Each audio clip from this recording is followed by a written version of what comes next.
ہمیں اپنے دین پہ چلنے کی توفیق عطا فرمائے۔ مولا کریم دیار غیر میں رہ کر بھی وطن پاکستان کی بقا کے لیے دعا کرتے ہیں، اسے خوشحالی اور اسے کامیابی عطا فرمائے۔ جو ہماری سیکورٹی فورسز ہیں بالخصوص افواج پاکستان کو مولا کریم اور قوتیں عطا فرمائے۔ برطانیہ کے شہر ڈربی کی مرکزی جامع مسجد اہل سنت والجماعت میں جمعۃ المبارک کے اجتماع سے پاکستان سے تشریف لائے ہوئے مہمان خصوصی پیر طریقت رہبر شریعت ڈاکٹر شہزادہ پیر فضیل ایاز بادشاہ قاسمی سجادہ نشین دربار عالیہ مورا شریف نے خصوصی خطاب کیا۔ خطاب کے اختتام پر درود و سلام اور دعائے خیر کی گئی اور مسجد کے ایک طالب علم جس نے قرآن مجید اپنے سینے میں محفوظ کیا اس کی دستار بندی بھی کی گئی۔ یو جی نیوز کے ساتھ اپنے خیالات کا اظہار کرتے ہوئے مسجد کے خطیب حافظ محمد فضل قادری نے کہا کہ ہم ملک پاکستان کی موجودہ گورنمنٹ سے مطالبہ کرتے ہیں کہ پاکستان کو ریاست مدینہ ثانی بنانے کے لیے ضروری ہے کہ آپ نظام مصطفی کو نافذ کریں۔ انشاءاللہ سب نفرتیں مٹ جائیں گی اور پاکستان ترقی کرے گا۔ پیر صاحب نے بھی اپنے خیالات کا اظہار کرتے ہوئے کہا جب انڈیا نے پاکستان پر حملہ کیا تو میں نے اپنی فوج کے حوصلے کو مزید بلند کرنے کے لیے پیغام پاکستان کے پلیٹ فارم سے ایک بہت بڑی ریلی نکالی جس کا مقصد کیا تھا کہ لوگوں میں افراتفری اور انتشار پیدا کرنے والوں کو آشکار کیا جائے اور ملک کی بقا کی خاطر حفاظت کرنے والی افواج پاکستان کا ساتھ دیا جائے۔ فارغ التحصیل حافظ قرآن محمد بلال نے یو جی نیوز کے ساتھ اپنے خیالات کا اظہار کرتے ہوئے کہا کہ میں نے قرآن پاک کو حفظ کر کے دوسرے بچوں کے لیے ایک مثال قائم کی ہے کہ اسکول کی تعلیم کو جاری رکھنے کے باوجود قرآن پاک کا حفظ کرنا ناممکن اور مشکل نہیں ہے۔ U G news Derby. نظام مصطفیٰ نافذ ہو،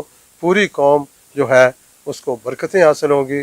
ہم موجودہ گورنمنٹ سے یہ مطالبہ کریں گے کہ ثانی مدینہ اسٹیٹ بنانے کے لیے ضروری ہے کہ آپ نظام مصطفیٰ کو نافذ کریں۔ انشاءاللہ سب نفرتیں مٹ جائیں گی اور انشاءاللہ پاکستان ترقی کرے گا۔ ہم ملک میں جو افراتفری پھیلانے والے ہیں انہیں آشکار کیا جائے، انہیں جو ہے وہ سامنے لایا جائے اور جو ملک سے وفا کرنے والے ہیں انہیں ساتھ لے کر اس ملک کی بقا کے لیے اکٹھے ہو کر اس مشن میں آگے بڑھا جائے۔ I create my kids out to be an example for other kids that are in similar situations to me and to show everyone that it is possible to do it with school work and everything else on top of it.